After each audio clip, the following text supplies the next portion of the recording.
One day, the Fat Controller came to the yard. He had some exciting news.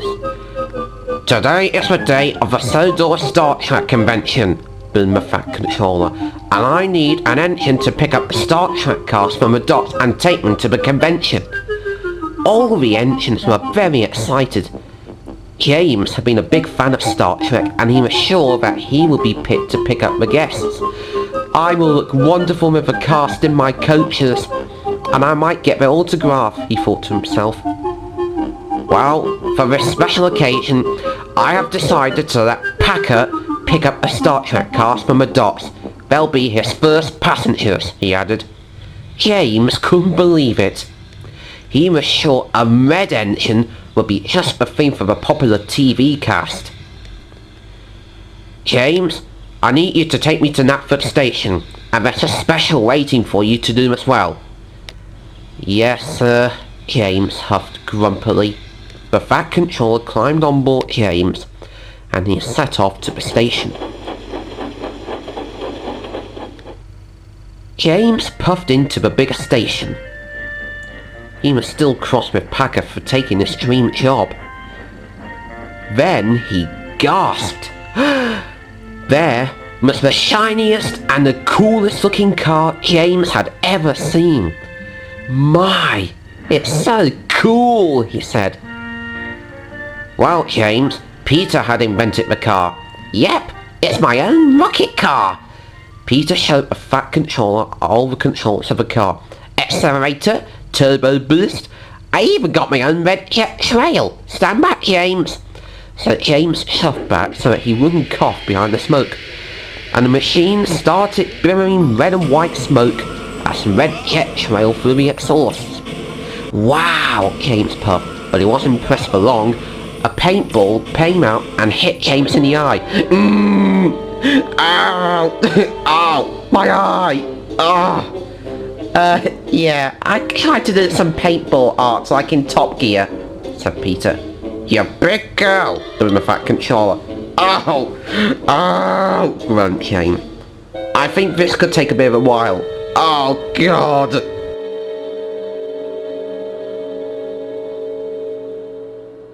James's eye was soon feeling better.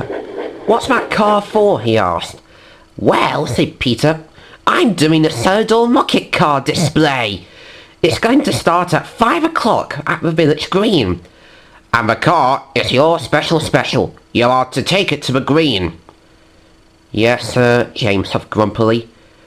Now, not only did he lose the job, now he's going to miss the convention because of the special he has to do. And very slowly, he pushed his special out of the station. Wait, James, called Peter. We need to put blocks between the cars so we'll stop it moving. But James had already gone. James puffed up to the junction by the car wash.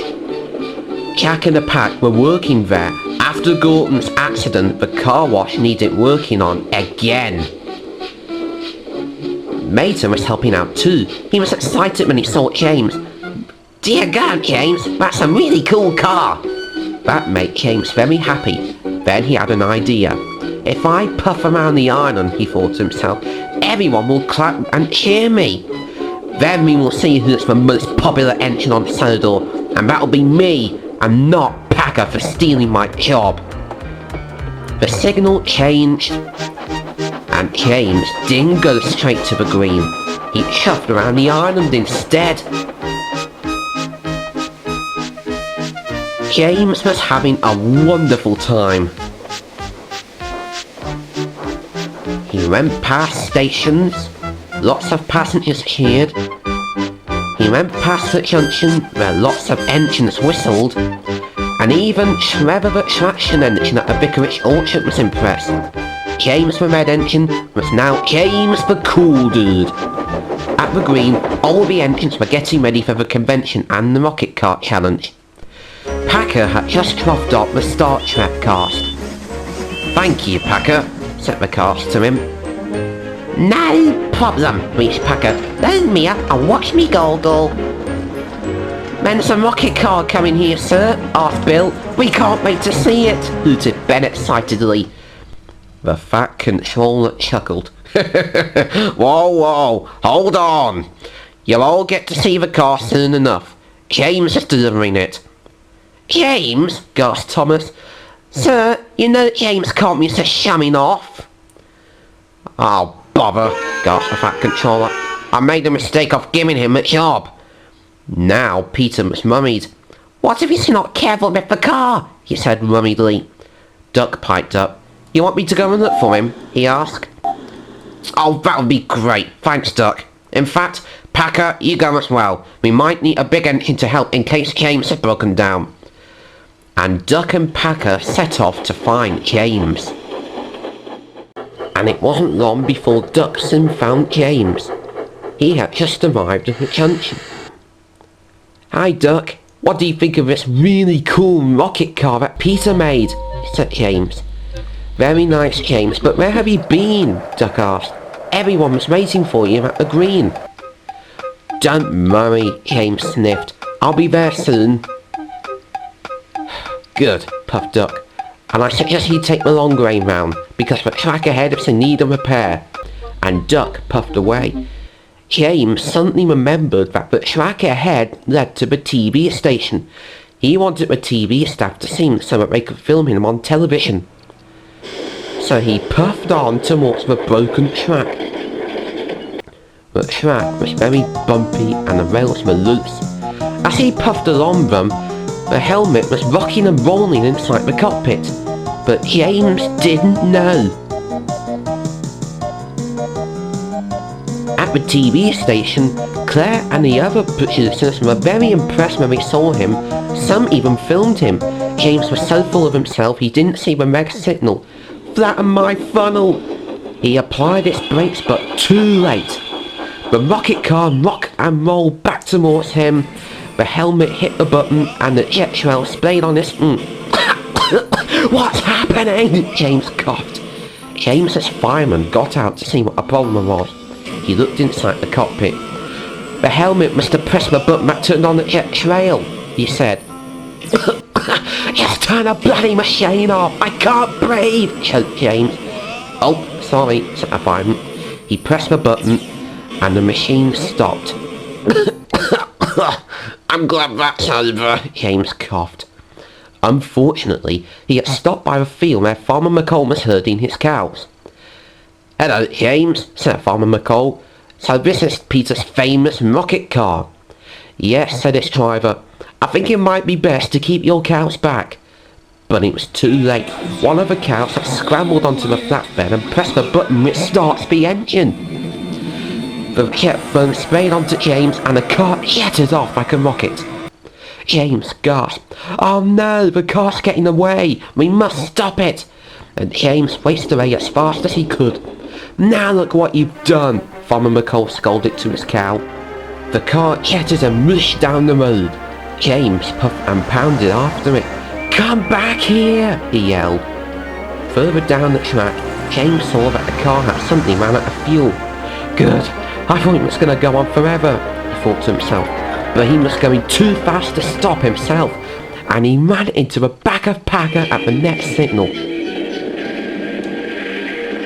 Luckily no one was hurt, but Packer's tendon was badly damaged from a thump, and it was leaning dangerously by the nearby signal.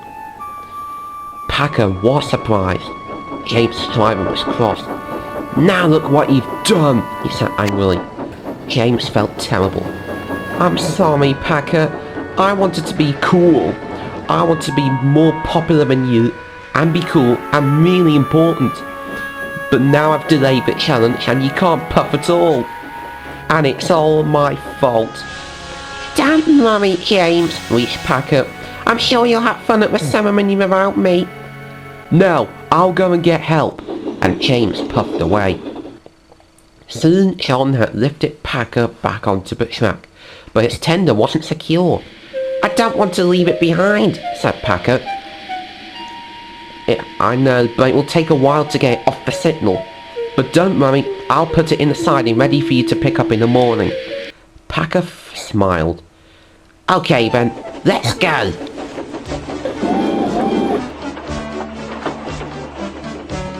There they are, tooted Thomas and Percy together as Packer and James arrived with more fuel for the car, and James himself, but without Packer's tender. "Hi everyone," reached Packer. "Here's some fuel and the car and James." As James ran round, the Fat Controller spoke to him. "A little bird told me what happened today, James, and I'm very displeased with you." And he told him all about the convention. "You mean that's part of the convention all along?" "Yes," said the Fat Controller. "You need to learn to keep your temper in check." Soon it was time for the rocket car display, and Peter jetted around the green, did 50 laps around, and even did some donuts. "Well," he said when he got out, "I gotta admit that's the best thing I've ever driven." All the engines cheered and smiled. Then the Fat Controller spoke to James. "Well, after you've learnt your lesson today, James, I've got a present for you." He let out a paper. "You got the autograph?" "Thank you, sir. How did you know?" James gasped. "I knew you were a big fan all along. Anyway, I've got a special job for you. Tomorrow morning, you are to pick up the Star Trek cast and take them to the docks to catch their boat, and then you are to help Packer pick up his tender. Now that's the special worth waiting for." James felt happier than ever, and Packer was as well.